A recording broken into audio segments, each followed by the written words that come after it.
I want to bring in Sandeep Unnithan, who was just breaking it down for me earlier. But Sandeep, President Putin is in the national capital. His 30-hour visit begins right from now. And Air Force One-like aircraft called the Flying Kremlin, correct? Absolutely, Preeti. It's one of only 5 such aircraft that exist in the world. It is Russia's equivalent of the US Air Force One. It's called a Flying Kremlin precisely for the reason that it is an airborne command post as well. That's what the Russian designation for it is. It's flown by special pilots. They're some of the best Russian Air Force pilots. It has everything that the president would need. It's got encrypted communications. It's got self-protection suites. It is an IL-96 passenger liner. It's a 4-engine aircraft. It's a wide-body jet. You know, there are 2 symbols of state when President Putin travels abroad. One is the IL-96 wide-body jet, the Flying Kremlin, and the other is his personal limousine, the Aurus Senat, and both of these are entirely made in Russia. If you can say it's Atmanirbhar Russia.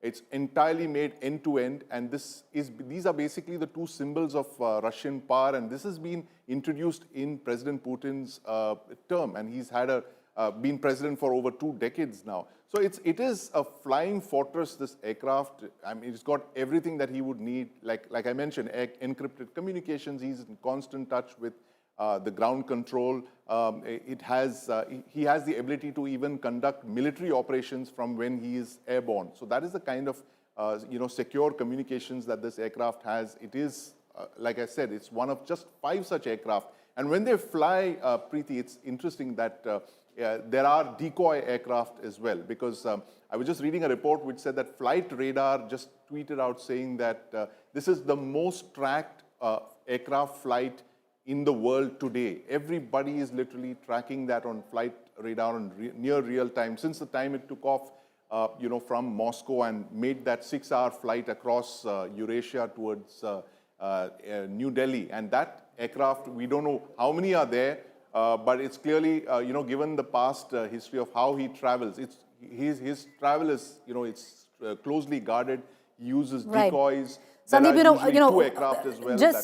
There we see there you see it on your television screen. Go ahead, Sandeep. Go ahead. The Flying Kremlin, it's a beautiful aircraft. It's all white, and you see the Russian livery, the Russian flag, the blue, red, and white, painted all across the aircraft. And that is one of the most magnificent Russian passenger aircraft, and that is the Flying Kremlin. And possibly I'm not sure what the conversation is, but the Russian conversation would be the equivalent of the Kremlin has landed, Preeti.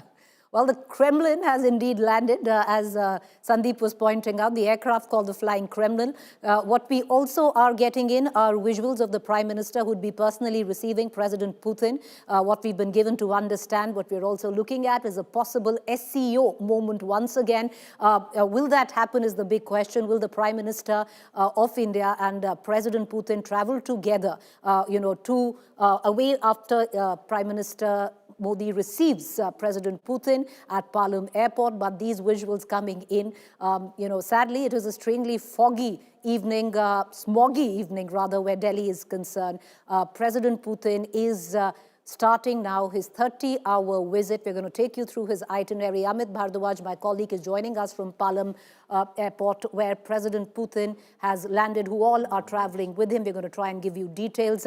It's a very, very important visit, Sandeep was also pointing out, where the most tracked plane is the Flying Kremlin, possibly adding to what we were speaking of earlier, the aura of mystery or the palace intrigue that surrounds President Putin. But if some amount of that palace intrigue will be neutralized today at about 9 p.m., exact sharp 9 p.m. India time, where we have that super global exclusive with President Putin, where India Today Group has landed that interview, a 90-minute interview, truly a global exclusive, agenda-setting exclusive there, will make headlines across the world, and everybody waiting for that interview at 9 p.m.